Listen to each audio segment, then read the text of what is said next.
ಅಕ್ಕ ಎಲ್ಲರೂ ಹೇಗಿದ್ದೀರಾ? ಎಲ್ಲರೂ ಚೆನ್ನಾಗಿದ್ದೀರಾ ಅಂತ ಅಂದ್ಕೊಂಡಿದ್ದೀನಿ. ಏನಿದು ಸ್ಟ್ಯಾಂಡು ಅಂತ ಯೋಚನೆ ಮಾಡ್ತಾ ಇದ್ದೀರಾ? ಏನಿಲ್ಲ, ಏನಿದ್ರು ವರಮಹಾಲಕ್ಷ್ಮಿ ಹಬ್ಬ ಹತ್ತ ಬರ್ತಾ ಇದೆ. ಸೊ ಹೇಗೆ ನಮ್ಮ ಮನೆಯಲ್ಲೇ ಇರುವಂಥ ವಸ್ತುಗಳಿಂದ ಸಿಂಪಲ್ಲಾಗಿ ಹೇಗೆ ಲಕ್ಷ್ಮಿ ಡಿಸೈನ್ನ ಮಾಡಿಸ್ಕೋಬೋದು, ಸೊ ಕ್ರಾಫ್ಟ್ಗಳು ಹೇಗೆ ಮಾಡ್ಕೋಬೋದು, ಲಕ್ಷ್ಮಿ ಹತ್ರ ಡೆಕೋರೇಷನ್ ಮಾಡೋದಕ್ಕೆ ಯಾವುದೇ ಇನ್ವೆಸ್ಟ್ಮೆಂಟ್ ಇಲ್ಲದೆ ಅಂತ ಐಡಿಯಾಸ್ಗಳನ್ನ ಕೊಡ್ತಾ ಇದ್ದೀನಿ. ಹೆಚ್ಚಿನ ಐಡಿಯಾಸ್ಗಳಿಗಾಗಿ ಯಾರೆಲ್ಲ ನನ್ನ ಚಾನಲ್ನ ಸಬ್ಸ್ಕ್ರೈಬ್ ಮಾಡದೆ ನೋಡ್ತಾ ಇದ್ದೀರಾ, ಸಬ್ಸ್ಕ್ರೈಬ್ ಮಾಡ್ಕೊಂಡು ನೋಡಿ. ಸೊ ದಟ್ ನಾನೇನೇ ಡೈಲಿ ವ್ಲಾಗ್ ಹಾಕಿದ್ರು, ರೆಸಿಪೀಸ್ ವ್ಲಾಗ್ ಹಾಕಿದ್ರು ಅಪ್ಡೇಟ್ ನೋಟಿಫಿಕೇಶನ್ ನಿಮ್ಗೆ ಬರುತ್ತೆ. ಈಸಿಯಾಗಿ ನನ್ನ ಚಾನಲ್ನ ಫೈಂಡ್ ಔಟ್ ಮಾಡ್ಬೋದು. ಸೊ ಏನಿದೆ, ವರಮಹಾಲಕ್ಷ್ಮಿ ಹಬ್ಬ ಹತ್ರ ಬರ್ತಾ ಇದೆ. ಎಲ್ಲರೂ ಸ್ಯಾರಿ ಶಾಪಿಂಗ್ ಇರ್ಬೋದು, ಇಲ್ಲ ಲಕ್ಷ್ಮಿ ಮುಖವಾಡ ಶಾಪಿಂಗ್ ಇರ್ಬೋದು, ಬಿಂದಿಗೆಗಳಿರ್ಬೋದು, ಪ್ರತಿಯೊಂದನ್ನು ತೊಗೊತಾ ಇದ್ದಾರೆ. ಕೆಲವೊಬ್ಬರು ಈ ನಡುವೆ ಸ್ಟ್ಯಾಂಡ್ಗಳು ತೊಗೊಂಡು ಯೂಸ್ ಮಾಡ್ತಾ ಇದ್ದಾರೆ. ಸೊ ಮನೆಯಲ್ಲೇ ಸಿಂಪಲ್ಲಾಗಿ ಪುಟ್ಟ ಲಕ್ಷ್ಮಿನ ಹೇಗೆ ಕೂರಿಸೋದು ಅಂದರೆ, ಬಿಂದಿಗೆನೇ ಬೇಕಾ? ಸೊ ಬಿಂದಿಗೆ ಏನು ಬೇಕಾಗಿಲ್ಲ, ನಮ್ಮ ಮನೇಲಿ ಇರುವಂಥ ಪುಟ್ಟು ಕಳಿಸಿದಲ್ಲೇ ಲಕ್ಷ್ಮಿನ ತುಂಬಾ ಚೆನ್ನಾಗಿ ಕೂರಿಸ್ಬೋದು ಅಂತ ನಾನು ಇಲ್ಲಿ ತೋರಿಸ್ತಾ ಇದ್ದೀನಿ. ಗಳದ್ದಾಗಿರ್ಬೋದು, ಶಾಪ್ಗಳಲ್ಲಿ ಸಿಗುತ್ತೆ, ಪಾತ್ರೆ ಅಂಗಡಿಗಳಲ್ಲಿ ನೀವು ಅದನ್ನು ಪರ್ಚೇಸ್ ಮಾಡ್ಬೋದು. ಜಸ್ಟ್ ನಾನಿವತ್ತು ತೋರಿಸೋದಕ್ಕೋಸ್ಕರ ಸ್ಟೀಲ್ ಯೂಸ್ ಮಾಡ್ತಾ ಇದ್ದೀನಿ. ಸೊ ಕಳಶ ರೆಡಿ ಆಯಿತು. ನಾನಿಲ್ಲಿ 2 ಬ್ಲೌಸ್ ಪೀಸಸ್ನ ತೊಗೊಂಡಿದ್ದೀನಿ. ಯಾಕಂತ ಹೇಳಿದ್ರೆ ಸ್ಯಾರಿ ಟೈಪಲ್ಲಿ ಉಳಿಸೋದಕ್ಕೆ ಪುಟ್ಟ ಲಕ್ಷ್ಮಿಗೆ. ಸೊ ನೋಡ್ತಾ ಇದ್ದೀರಲ್ಲ, ಈ ಥರ ಶೇಪ್ ಮಾಡ್ಕೊಳ್ಳಿ. ಅಂತಂದರೆ ತುಂಬ ದೊಡ್ಡದು ಬ್ಲೌಸ್ ಪೀಸ್ ಇದು 90 ಸೆಂಟಿಮೀಟರ್ ಇದೆ. ಸೊ ಈ ಥರ ಜಸ್ಟ್ ಇಷ್ಟು ಅಗಲ ಮಾತ್ರ ಸಾಕು ನಮಗೆ. ಇದನ್ನು ನೀವು ಈಗ ಫೋಲ್ಡ್ ಮಾಡ್ಕೋಬೇಕು. ಯಾವ ಥರ ಅಂತಂದರೆ ಈ ಥರ ಜಸ್ಟ್ ನಾವು ನೆರಿಗೆ ಮಾಡ್ತೀವಲ್ಲ, ಸೊ ಆ ಥರ ನೆರಿಗೆಗಳನ್ನ ಮಾಡ್ಕೋಬೇಕು. ನೋಡ್ತಾ ಇರ್ಬೋದು ಯಾವ ಥರ ಮಾಡ್ತಾ ಇದ್ದೀವಿ.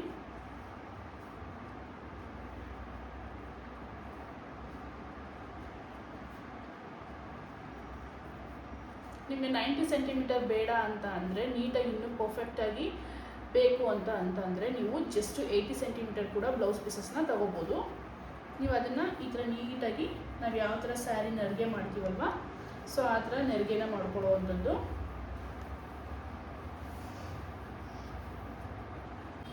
ಸೊ ಈ ಥರ ನೆರಿಗೆಗಳನ್ನ ಮಾಡ್ಕೊಳ್ಳಿ. ನೋಡಿ, ಈ ಥರ ನೆರಿಗೆ ಮಾಡಿಕೊಂಡು ನಿಮಗೆ ನೆರಿಗೆ ಪರ್ಫೆಕ್ಟಾಗಿ ಕುತ್ಕೋಬೇಕು ಅಂತ ಅಂದರೆ ಜಸ್ಟ್ ಐರನ್ ಬಾಕ್ಸ್ ತೊಗೊಂಡು ಸ್ವಲ್ಪ ಲೈಟಾಗಿ ಪ್ರೀ ಹೀಟ್ ಮಾಡಿಬಿಟ್ಟು ಅದಾದ ನಂತರ ಇದ್ರ ಮೇಲ್ಗಡೆ ಐರನ್ ಮಾಡ್ಬೋದು. ಇಲ್ಲ ಅಂತಂದರೆ ಜಸ್ಟ್ ಈಗ ನೀವು ಕೈಯಲ್ಲಿ ಮಾಡೋದನ್ನೇ ಬರುತ್ತೆ, ಈ ನೆಸೆಸಿಟಿ ಇಲ್ಲ.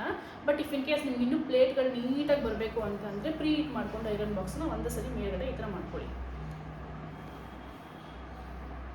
ಸೊ ನೋಡ್ತಾ ಇರ್ಬೋದು, ಪ್ಲೇಟ್ಗಳು ನೀಟಾಗಿ ಬಂದಿದೆ. ಇದು ನಮಗೆ ಅವಶ್ಯಕತೆ ಇಲ್ಲ, ಇದು ಹಿಂದೆ ಹೋಗುತ್ತೆ. ಸೊ ಹಾಗಾಗಿ ಇದನ್ನೇನು ಪರವಾಗಿಲ್ಲ, ಕಟ್ ಮಾಡೋದು ಏನು ಬೇಕಾಗಿಲ್ಲ. ಜಸ್ಟ್ ನನಗೆ ಫ್ರಂಟ್ ಪ್ಲೇಟ್ ಮಾತ್ರ ಬೇಕು. ನೋಡಿ, ಈ ಥರ ಈ ಶೇಪಲ್ಲಿ ಬರುತ್ತೆ. ಈ ಫ್ರಂಟ್ ಪ್ಲೇಟ್ ಮಾತ್ರ ಹಾಕ್ತೀನಿ ಈಗ. ಸೊ ನೋಡಿ, ಈ ಥರ ನೆರಿಗೆ ಬರುತ್ತೆ. ನೆರಿಗೆಗಳನ್ನ ಈ ಥರ ಸ್ಪ್ರೆಡ್ ಮಾಡ್ಕೊಳ್ಳಿ. ಸ್ಪ್ರೆಡ್ ಮಾಡಿಕೊಂಡು ಒಂದು ದಾರ ತಗೊಳ್ಳಿ. ದಾರ ಅಂತಂದರೆ ಟೈನ್ ದಾರ ತೊಗೊಳ್ಳಿ, ಸುತ್ತಲಿ ದಾರ ತೊಗೊಬೇಡಿ. ಸೊ ಈ ಥರ ನೆರಿಗೆಗಳನ್ನ, ಇದು ಫ್ರಂಟ್ ಪಾರ್ಟ್ ಬರುತ್ತೆ, ಇದು ಬ್ಯಾಕ್ ಪಾರ್ಟ್ ಬರುತ್ತೆ. ಸೊ ಹಾಗಾಗಿ ನೀವು ಈ ಥ್ರೆಡ್ಸ್ ಬಗ್ಗೆ ಏನು ಯೋಚನೆ ಮಾಡಬೇಡಿ, ಅದು ಹಿಂದೆಗಡೆ ಹೋಗ್ಬಿಡುತ್ತೆ. ಈ ಥರ ಸ್ಪ್ರೆಡ್ ಮಾಡಿಕೊಂಡು ದಾರ ತಗೊಂಡು ನೀವು ಕಳಶಕ್ಕೆ ಟೈ ಮಾಡ್ಕೋಬೋದು. ಈ ಥರ ಇಟ್ಕೊಂಡು ಸ್ಪ್ರೆಡ್ ಮಾಡ್ಕೊಳ್ಳಿ ನೆರಿಗೆಗಳನ್ನ.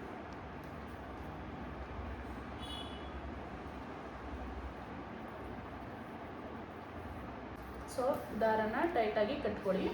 ಸೊ ನೋಡ್ತಾ ಇರ್ಬೋದು, ಇಲ್ಲಿ ನೀವು ಫ್ರಂಟ್ ಯಾವ ಥರ ಪೆಟಲ್ಸ್ ಬಂದಿದೆ ಅಂತ ನೀಟಾಗಿ ಬಂದಿದೆ. ಇದು ಬ್ಯಾಕ್ ಸೈಡ್ ಬರುತ್ತೆ, ಇದು ಫ್ರಂಟ್ ಸೈಡ್ ಬರುತ್ತೆ. ಈ ಥರ ಕಳಶ ಕೂಡಿಸಿದಾಗ ನೋಡಿ, ನೆರಿಗೆಗಳು ನಿಮ್ಗೆ ಈ ಥರ ಬೇಕು ಅಂತಂದರೆ ನಾನು ಹೇಳಿದ್ದಲ್ಲ ಹಾಗೆ ಐರನ್ ಮಾಡಿಕೊಂಡ್ರೆ ನಿಮ್ಗೆ ಇನ್ನೂ ನೀಟಾಗಿ ಬರುತ್ತೆ. ಇಲ್ಲ ಅಂತಂದರೆ ಜಸ್ಟ್ ಕೈ ಈ ಥರ ಅನ್ನೋದ್ರಿಂದ ನೀಟಾಗಿ ಕೂತ್ಕೊಳ್ಳುತ್ತೆ. ಎಷ್ಟು ಪರ್ಫೆಕ್ಟಾಗಿ ಬಂದಿದೆ ಅಲ್ವಾ? ಸೊ ಈಗ 2ನೇ ಬ್ಲೌಸ್ ಪೀಸ್ ತೊಗೊತಾ ಇದ್ದೀನಿ. ಇದು ಮೇಲ್ಗಡೆ ಸೆರಗು ಪಾರ್ಟ್ ಬರೋದಕ್ಕೆ ಇಲ್ಲಿ ನಿಮಗೆ ತೆಂಗಿನಕಾಯಿ ಬರುತ್ತೆ, ಸೊ ಮುಖ ಬರುತ್ತಲ್ವ. ಸೊ ಇಲ್ಲಿ ನಾನು ಸೆರಗು ಪಾರ್ಟ್ ಮಾಡ್ತಾ ಇದ್ದೀನಿ. ಸೊ ಅದಕ್ಕೆ ಈ ಕಲರ್ ತೊಗೊಂಡಿದ್ದೀನಿ.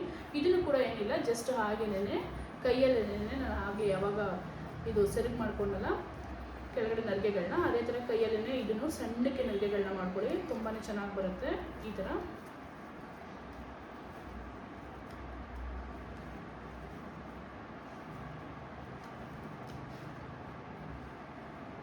ಸೊ ನೆರಿಗೆ ಆದ್ಮೇಲೆ ನೋಡ್ಬೋದು, ಇಲ್ಲಿ ನಾನು ಎಂಡಿಗೆ 2 ಸ್ಯಾರಿ ಪಿನ್ಗಳನ್ನ ಮಾಡ್ಕೊಂಡಿದ್ದೀನಿ. ಯಾಕಂತಂದರೆ ಈ ಥರ ಮಾಡೋದ್ರಿಂದ ನಿಮಗೆ ಪ್ಲೇಟ್ಸು ನೀಟಾಗಿ ಕುತ್ಕೊಳ್ಳುತ್ತೆ. ಯಾವುದೇ ಥರ ಇದು ಬಿಟ್ಕೊಳ್ಳೋದಾಗಲಿ ಏನೂ ಆಗಲಿ ಇದು ಮಾಡೋದಿಲ್ಲ. ಇದನ್ನು ನೀವು ಒಳಗಡೆ ಈ ಥರ ಫೋಲ್ಡ್ ಮಾಡ್ಕೋಬೋದು, ಯಾವುದೇ ಥರ ನಿಮಗೆ ಕಾಣಿಸೋದಿಲ್ಲ. ಸೊ ಫೋಲ್ಡ್ ಮಾಡಿಕೊಂಡು ಈ ನೆರಿಗೆಗಳನ್ನ ಸ್ವಲ್ಪ ಅಗಲಕ್ಕೆ ಸ್ಪ್ರೆಡ್ ಮಾಡ್ಕೊಳ್ಳಿ. ಈ ಥರ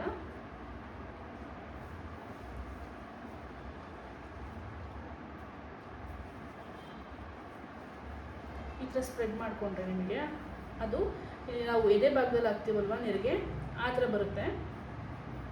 ಈ ಥರ ಮಾಡ್ಕೊಂಡು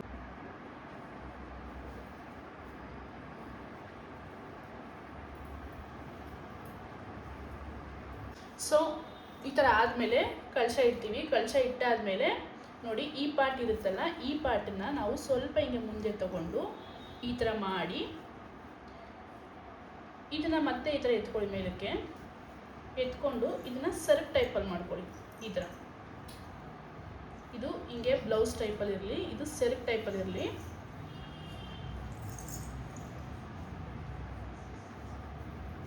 ಸ್ಪ್ರೆಡ್ ಮಾಡ್ಕೊಳ್ಳಿ ಪೆಟಲ್ಸ್ನ ಈ ಥರ. ಸೊ ಈ ಥರ ಆದಮೇಲೆ ಇಲ್ಲಿಗೆ ಬಂದು ಇದು ಸೆರಗು,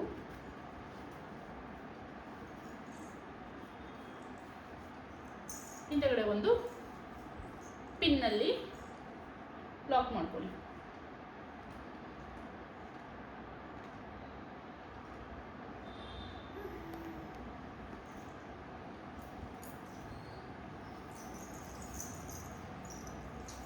ಸೊ ಲಾಕ್ ಆಯ್ತಾ, ನೋಡೋರಲ್ಲ, ಇದು ಸೆರಗ್ ಬರುತ್ತೆ ಈ ಥರ. ಹಿಂಗೆ ಕೆಳಗಡೆ ಮಾಡ್ಕೊಳ್ಳಿ ಇದನ್ನು. ಇದು ಬ್ಲೌಸ್ ಥರ ಬರುತ್ತೆ. ಸೊ ಇಲ್ಲಿ ನೀವು ಮುಖವಾಡ ಪ್ಲೇಸ್ ಮಾಡ್ಕೋತೀರಾ ಅಲ್ವಾ, ಸೊ ಇಲ್ಲಿ ಮುಖವಾಡ ಇಲ್ಲಿಗೆ ಬರುತ್ತೆ, ಇಲ್ಲಿಂದ ಇಟ್ಕೊಂಡು ಮುಖವಾಡನ ಮೇಲೆ ಇಟ್ಕೋಬೋದು. ಸೊ ಸ್ಯಾರಿ ಡ್ರ್ಯಾಪಿಂಗ್ ಮುಗೀತು. ಸೊ ಸೊಂಟಕ್ಕೆ ಡಾಬು ನನ್ನ ಮನೆಯಲ್ಲೇ ಇರುವಂಥ ಒಂದು ಸರದಿಂದ ಸ್ಯಾರಿ ಸೊಂಟದ್ದು ಡಾಬ್ ಮಾಡ್ತಾಯಿದ್ದೀನಿ. ಜಸ್ಟ್ ಪರ್ಫೆಕ್ಟಾಗಿ ಈ ಥರ ಸೊಂಟದ ಡಾಬ್ ಮಾಡ್ಕೊಳ್ಳಿ. ಸೊ ಕತ್ತಿಗೆ ಸರ ಹಾಕೊಳ್ಳೋದು, ಒಂದು ಪುಟಾಣಿ ಸರ ತಗೊಂಡು ಕತ್ತಿಗೆ ಸರ ಹಾಕೊಳ್ಳಿ.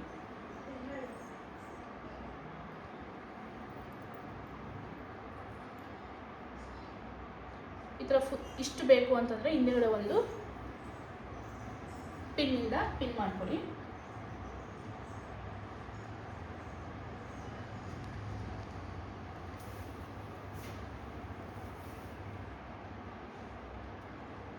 ಸೊ ನೋಡ್ತಾ ಇದ್ರಲ್ಲ ಎಷ್ಟು ಚೆನ್ನಾಗಿ ಬಂದಿದೆ ಅಂತ ನೋಡಿ, ಡೀಟೇಲಿಂಗ್ ಆಗಿ ಲಕ್ಷ್ಮೀನ. ಸೊ ಇಲ್ಲಿ ಮುಖವಾಡ ಹಾಕುವಂಥದ್ದು, ಮುಖವಾಡ ನಾನು ಹಾಕಿ ತೋರಿಸ್ತಾ ಇಲ್ಲ. ಸೊ ಮುಖವಾಡ ಇಲ್ಲಿ ಹಾಕೊಂಡ್ರೆ ಸೇಮ್ ನೀವು ಸ್ಯಾರಿ ಪ್ಲೇಟ್ ಹೇಗೆ ಮಾಡ್ತೀರಲ್ವಾ, ನೋಡಿ ಸರ್ಗು ಕೂಡ ಇರ್ಬೋದು, ಇಲ್ಲಿ ಮೇಲ್ಗಡೆ ಸರಗಿರ್ಬೋದು, ಕೆಳಗಡೆ ನರ್ಗೆಗಳು ಕೂಡ ಇರ್ಬೋದು, ಸೇಮ್ ಸ್ಯಾರಿ ಥರನೇ ಬರುತ್ತೆ. ಸ್ಯಾರಿ ಉಡಿಸ್ಬೇಕು ಅನ್ನೋ ಅವಶ್ಯಕತೆನೇ ಇಲ್ಲ, ಜಸ್ಟ್ ಕಳಶದಲ್ಲೇ ನಾವು ಪುಟ್ಟ ಲಕ್ಷ್ಮಿನ ಮಾಡ್ಬೋದು. ಸೊ ನೋಡೋದ್ರಲ್ಲ ಸ್ಯಾರಿ ಡ್ರಾಪಿಂಗ್ ಎಷ್ಟು ನೀಟಾಗಿ ಬಂದಿದೆ ಅಂತ. ಕಳಿಸಿದಲ್ಲೇ ಸ್ಯಾರಿ ಟೈಪಲ್ಲಿ ಯಾವ ಥರ ಉಡಿಸೋದು ಅಂತ ಹೇಳಿಬಿಟ್ಟು ಟೆನ್ಷನ್ ಇರ್ಬೋದು ನಿಮಗೆ, ಸ್ಯಾರಿಯಲ್ಲೇ ಉಡಿಸ್ಬೇಕಲ್ಲಪ್ಪ, ಏನಪ್ಪ ಮಾಡೋದು ನಂಗೆ ಉಡಿಸೋದು ಬರಲ್ಲ ಅನ್ನೋರಿಗೆ ಈ ವಿಡಿಯೋ. ಸೊ ಸ್ಯಾರಿಯಲ್ಲಿ ಕೂಡ ಉಡಿಸ್ಬೋದು ನೀವು ಬಿನ್ನಿಗೆ ತೊಗೊಂಡು, ಇಲ್ಲ ಅಂತಂದರೆ ಕಳಿಸದಲ್ಲಿ ಮಾತ್ರ ಉಡಿಸ್ತೀನಿ ಅಂತಂದರೆ ಈ ಥರ 2 ಬ್ಲೌಸನ್ನು ತೊಗೊಂಡು ನೀಟಾಗಿ ಉಡಿಸ್ಕೊಂಡು ಇಲ್ಲಿ ಮುಖವಾಡ ಬರುತ್ತೆ. ಇಫ್ ಇನ್ ಕೇಸ್ ನಿಮ್ಮ ಹತ್ರ ಮುಖವಾಡ ಇಲ್ಲ ಅಂತಂದರೆ ಈ ಪಾರ್ಟನ್ನು ಒಳಗಡೆ ಸರಗ್ ಥರ ಫೋಲ್ಡ್ ಮಾಡ್ಕೊಳ್ಳಿ. ಅರ್ಶಿನ ಕುಂಕುಮ ಇಡ್ತೀರಲ್ಲ ಅದನ್ನೇ ನಿಮಗೆ ಸಾಕು. ಕಳಶನೇ ಲಕ್ಷ್ಮಿ ಅಂತ ಹೇಳ್ತಾರೆ, ಅವಶ್ಯಕತೆ ಇಲ್ಲ ಮುಖವಾಡನೇ ಇಡಲೇಬೇಕು ಅನ್ನೋದು ಯಾವುದೇ ಥರ ಇದಿಲ್ಲ. ಲಕ್ಷ್ಮಿ ಅಂತಂದ್ರೆ ನಾವು ಕಳಶ ಇಡ್ತೀವಲ್ಲ ಅದನ್ನೇ ಲಕ್ಷ್ಮಿ ಸ್ವರೂಪ ಅಂತ ಹೇಳ್ತೀವಿ. ಸೊ ಹಾಗಾಗಿ ಇಫ್ ಇನ್ ಕೇಸ್ ನಿಮ್ಮ ಹತ್ರ ಲಕ್ಷ್ಮಿ ಮುಖವಾಡ ಇದೆ ಅಂತ ಹೇಳಿದ್ರೆ ಇಲ್ಲಿ ಲಕ್ಷ್ಮಿ ಮುಖವಾಡನ ನೀವು ಫಿಕ್ಸ್ ಮಾಡ್ಕೋಬೋದು. ಆಗ ಈ ಸರನ ಇನ್ನೂ ಸ್ವಲ್ಪ ಕೆಳಗಡೆ ಮಾಡಿಕೊಂಡು ಇಲ್ಲಿಂದ ಲಕ್ಷ್ಮಿ ಮುಖವಾಡನ ನೀವು ಫಿಕ್ಸ್ ಮಾಡ್ಕೋಬೋದು. ಸೊ ನೋಡೋದ್ರಲ್ಲ ಸ್ಯಾರಿ ಯಾವ ಥರ ಉಡಿಸ್ಕೊಳ್ಳೋದು ಅಂತ. ಈ ಥರ ಟೇಬಲ್ ತೊಗೊಳ್ಳಿ, ಟೇಬಲ್ ತೊಗೊಂಡು ಪುಟ್ಟದಾಗಿ ಇಲ್ಲೇ ಇಟ್ಕೊಂಡು ಈ ಕೆಳಗಡೆ ಟೇಬಲ್ಗಳಲ್ಲಿ ನೀವು ಹಣ್ಣುಗಳಾಗಿರ್ಬೋದು, ಇಲ್ಲ ತಿಂಡಿಗಳು ಮಾಡ್ತಿರಲ್ಲ ಕೆಲವೊಬ್ಬರು, ತಿಂಡಿಗಳಾಗಿರ್ಬೋದು ಇಟ್ಕೊಂಡು ಲಕ್ಷ್ಮೀ ಪೂಜೆನ ಮಾಡ್ಬೋದು. ಸೊ ಇದಾಗಿತ್ತು ಇವತ್ತಿನ ವಿಡಿಯೋ. ಇಷ್ಟ ಆದರೆ ಕಮೆಂಟ್ ಸೆಕ್ಷನಲ್ಲಿ ಕಮೆಂಟ್ ಮಾಡಿ. ಸೊ ಈ ಥರ ಟ್ರೈ ಮಾಡಿ ಅಂತ ಹೇಳ್ತಾ ಇದ್ದೀನಿ, ಯಾಕಂದರೆ ಕೆಲವೊಬ್ಬರಿಗೆ ಲಕ್ಷ್ಮಿಗೆ ಸೀರೆ ಉಡಿಸೋದಕ್ಕೆ ಬರೋದಿಲ್ಲ ಅಷ್ಟಾಗಿ. ಸೊ ಕಳಶದಲ್ಲೇ ಲಕ್ಷ್ಮಿನ ಪೂಜೆ ಮಾಡ್ಬೋದು ನೀವು, ಕಳಶದಲ್ಲೇ ಇಟ್ಬಿಟ್ಟು ನೀಟಾಗಿ ಬ್ಲೌಸ್ ಪೀಸಲ್ಲೇ ಸ್ಯಾರಿ ಥರನ ಉಡಿಸ್ಬಿಟ್ಟು ನೀಟಾಗಿ ಇಡ್ಬೋದು. ನಾಳೆ ಇನ್ನೊಂದು ವಿಡಿಯೋ ಜೊತೆಗೆ ಬರ್ತಾ ಇದ್ದೀನಿ. ಏನಪ್ಪ ಅಂತಂದರೆ ನೀವು ಬ್ಲೌಸ್ ಪೀಸ್ಗಳನ್ನು ಉಡ್ದೇನೆ, ಅಂದರೆ ಬ್ಲೌಸ್ ಪೀಸ್ಗಳನ್ನು ಈ ಥರ ನನಗೆ ಬರ್ದೇನೆ, ನನಗೆ ಬರ್ತಾ ಇಲ್ಲ ಅನ್ನೋರಿಗೆ ಆ ವಿಡಿಯೋ ಆಗಿರುತ್ತೆ. ಸೊ ಅದನ್ನು ಮಿಸ್ ಮಾಡದೆ ನೋಡಿ ಅಂತ ಹೇಳ್ತಾ ಇದ್ದೀನಿ. ಇದಾದ್ಮೇಲೆ ಬರುತ್ತೆ ಆ ವಿಡಿಯೋ. ಸೊ ಈ ಥರ ಇಫ್ ಇನ್ ಕೇಸ್ ನಿಮ್ಮ ಹತ್ರ ಡಬಲ್ ಸ್ಟ್ಯಾಂಡ್ ಇಲ್ಲ ಅಂತಂದರೆ ಸಿಂಗಲ್ ಸ್ಟ್ಯಾಂಡ್ ಇದ್ರೂ ಓಕೆ. ಸಿಂಗಲ್ ಸ್ಟ್ಯಾಂಡಲ್ಲೇ ಮಧ್ಯದಲ್ಲಿ ಲಕ್ಷ್ಮಿನ ಇಟ್ಟು ನೀವು ಸುತ್ತಮುತ್ತ ಅಂದರೆ ಇಲ್ಲಿ ಹಣ್ಣುಗಳು ಇಡ್ಬೋದು, ಇಲ್ಲಿ ನೀವು ದುಡ್ಡಿಂದ ಏನು ಮಾಡಿರ್ತೀರಲ್ಲ ದುಡ್ಡಿಂದ ಒಬ್ಬರು ಪ್ಲೇಟಲ್ಲಿ ಇಡ್ತಾರೆ. ಇಲ್ಲ ಅಂತಂದರೆ ನಾನು ಮಾಡಿರುವಂತಹ ರೀತಿಯಲ್ಲಿ ತೋರಿಸ್ತೀನಿ. ಸೊ ಇದನ್ನು ಯಾವ ರೀತಿ ಮಾಡಿದೆ ಅನ್ನೋದನ್ನ ನಾನು ಶಾರ್ಟ್ಸಲ್ಲಿ ಅಪ್ಲೋಡ್ ಮಾಡಿದ್ದೀನಿ, ಅಲ್ಲಿ ಹೋಗಿ ಒಂದ್ಸಲಿ ಚೆಕ್ ಮಾಡಿ. ಇಲ್ಲ ಅಂತಂದರೆ ಕಮೆಂಟ್ ಸೆಕ್ಷನಲ್ಲಿ ಕಮೆಂಟ್ ಮಾಡಿ. ಸೊ ಇನ್ನೊಂದ್ಸಲಿ ನಾನು ವೀಡಿಯೋಗೆ ಅಟ್ಯಾಚ್ ಮಾಡ್ತೀನಿ. ಇಲ್ಲಾಂದರೆ ಶಾರ್ಟ್ಸಲ್ಲಿ ಆಲ್ರೆಡಿ ಅಪ್ಡೇಟ್ ಮಾಡಿದ್ದೀನಿ, ಶಾರ್ಟ್ಸಲ್ಲಿ ನೋಡ್ಬೋದು. ಸೊ ಈ ಥರ 2 ಸ್ಟೆಪ್ ಟೇಬಲ್ ಇಲ್ಲ ಅಂತಂದರೆ 1 ಸ್ಟೆಪ್ ಟೇಬಲಲ್ಲಿ ನೀವು ಈ ಥರ ಸೈಡಲ್ಲಿ ಕಾಸು ಇಟ್ಕೋಬೋದು, ಇನ್ನೊಂದು ಸೈಡಲ್ಲಿ ಹಣ್ಣುಗಳು ಇಟ್ಕೊಂಡು ಶ್ರದ್ಧೆ ಭಕ್ತಿಯಿಂದ ಪೂಜೆ ಮಾಡಿದ್ರೆ ಲಕ್ಷ್ಮಿ ಎಲ್ರಿಗೂ ಒಲಿತಾಳೆ. ವರಮಹಾಲಕ್ಷ್ಮಿ ಹಬ್ಬ ಹತ್ರ ಬಂದ್ಬಿಟ್ಟು ನಾವಿನ್ನು ಬಿಂಗೆ ತಗೊಂಡಿಲ್ಲ, ಸೀರೆ ಶಾಪಿಂಗ್ ಮಾಡಿಲ್ಲ ಅಂದವ್ರಿಗೆ ಈ ವಿಡಿಯೋ ಆಗಿರುತ್ತೆ. ಏನಿಲ್ಲ, ಬಿಂಗೆಲೇ ಕೂರಿಸ್ಬೇಕು ಅಂತ ಏನಿಲ್ಲ, ಕಳಶದಲ್ಲೂ ಕೂಡ ನಾವು ಲಕ್ಷ್ಮಿನ ಪೂಜನೆ ಮಾಡ್ಬೋದು. ಯಾಕಂದರೆ ಕಳಶನೇ ಲಕ್ಷ್ಮಿ ಸ್ವರೂಪ ಅಂತ ಹೇಳ್ತೀವಿ ಇಲ್ಲಿ. ಸೊ ಕಳಶಕ್ಕೆ ನಾವು ಈ ಥರ ಡೆಕೋರೇಷನ್ ಮಾಡಿ ಅದನ್ನೇ ನಾವು ಲಕ್ಷ್ಮಿ ಅಂತ ಹೇಳ್ಬಿಟ್ಟು ಪೂಜೆಯನ್ನು ಮಾಡಿ. ಯಾರಿಗೆಲ್ಲ ನನ್ನ ವಿಡಿಯೋ ಇಷ್ಟ ಆಯಿತು ಲೈಕ್ ಮಾಡಿ, ಕಮೆಂಟ್ ಮಾಡಿ ಯಾವ ಥರ ಬಂದಿದೆ ಅಂತ ಹೇಳ್ಬಿಟ್ಟು. ಸೊ ಇದೇನಾದರೂ ಇಂಟ್ರೆಸ್ಟಿಂಗ್ ಅಂತ ಅನಿಸಿದ್ರೆ ನೀವು ಪ್ರತಿಯೊಬ್ಬರಿಗೂ ಶೇರ್ ಮಾಡಿ ಅಂತ ಹೇಳೋದಕ್ಕೆ ಇಷ್ಟಪಡ್ತೀನಿ. ಸೊ ಯಾರಿಗೆಲ್ಲ ಈ ನನ್ನ ಪುಟ್ಟ ಪ್ರಯತ್ನ ಇಷ್ಟ ಆಗಿದೆ, ನಮ್ಮ ಮನೆ ಪುಟ್ಟ ಲಕ್ಷ್ಮಿ ನಿಮಗೆಲ್ಲ ಇಷ್ಟ ಆಗಿದೆ, ಕಮೆಂಟ್ ಸೆಕ್ಷನಲ್ಲಿ ಕಮೆಂಟ್ ಮಾಡಿ. ಸೊ ಯಾರಿಗೆಲ್ಲ ಇನ್ನೂ ಸೀರೆ ಉಡ್ಸೋದಕ್ಕೆ ಬರೋದಿಲ್ಲ, ವರಮಹಾಲಕ್ಷ್ಮಿ ಹಬ್ಬ ಬರ್ತಾ ಇದೆ, ಹತ್ರ ಬಂದೇ ಬಿಟ್ಟು, ಯಾರಿಗೆಲ್ಲ ಇನ್ನೂ ಸೀರೆ ಉಡ್ಸೋದಕ್ಕೆ ಬರೋದಿಲ್ಲ, ನಮ್ಮಲ್ಲಿ ಸ್ಟ್ಯಾಂಡ್ ಇಲ್ಲ ಅನ್ನೋರಿಗೆ ಯೋಚನೆ ಮಾಡಬೇಡಿ, ಈ ಥರ ವೀಡಿಯೋಸ್ನ ಶೇರ್ ಮಾಡಿ, ಅವರಿಗೂ ಈಸಿ ಆಗುತ್ತೆ ಅಂತ ಹೇಳಿ. ವೀಡಿಯೋಸ್ಗಾಗಿ ನನ್ನ ಚಾನಲ್ನ ಸಬ್ಸ್ಕ್ರೈಬ್ ಮಾಡದೇ ಇರೋದನ್ನ ಮರಿಬೇಡಿ. ನಾನು ಡೈಲಿ ಬ್ಲಾಗ್ಸ್ ಹಾಕಿದ್ರು, ರೆಸಿಪೀಸ್ ಬ್ಲಾಗ್ ಹಾಕಿದ್ರು ಈಸಿಯಾಗಿ ನನ್ನ ಚಾನಲ್ನ ಫೈಂಡ್ ಔಟ್ ಮಾಡ್ಬೋದು, ನೀವು ಸಬ್ಸ್ಕ್ರೈಬ್ ಆಗಿದ್ದರೆ. ಸೊ ನಾಳೆ ಇನ್ನೊಂದು ವಿಡಿಯೋ ಜೊತೆಗೆ ಸಿಗ್ತೀನಿ. ಅಲ್ಲಿವರೆಗೂ ಥ್ಯಾಂಕ್ ಯು ಫಾರ್ ವಾಚಿಂಗ್.